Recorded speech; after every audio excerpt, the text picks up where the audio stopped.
Nii, nüüd oleme siis saanud oma tõstuki ilusti tasapinnaga ja on siis aeg kontrollida, kas kõik funktsioonid töötavad. Sest ennem ei ole mõistlik üldse ühtegi aparaati kasutada, kui sa ei tea, et ta töötab.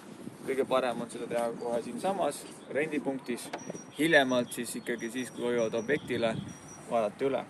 Muidugi on tähtis see, et esimene tiir on üldse teha visuaalne kontroll, käia ümber selle masina ja vaadata, kas on asjad terved. Kui kuskilt lekib, mingi juhe on katki või on näha, et on purus, siis kindlasti ei tohi seda kasutada.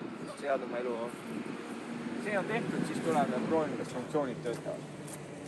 Selleks siis ongi, et siin on 2 nuppu, mida tuleb kasutada. Üks on see, et üldse kõik nupud hakkaks tööle.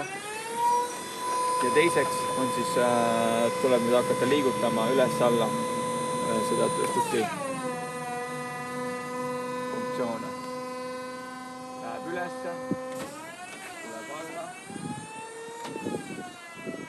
ühtepidi, teistpidi, ühele poole keelab, teisele poole keelab. Selge. Tundub, et funktsioonid töötavad. Ma tõstan veel korraks ülesse ja nüüd järgmine väga oluline asi kogu selle asja juures on see, et tuleb kontrollida, kas hädamaandumine töötab või kus on üldse hädamaandumine või siis, kuidas me saame sealt alla, kui peaks midagi juhtuma, sa jääd sinna kinni enam alla, asjad ei liigu, et kuidas siis alla tulla.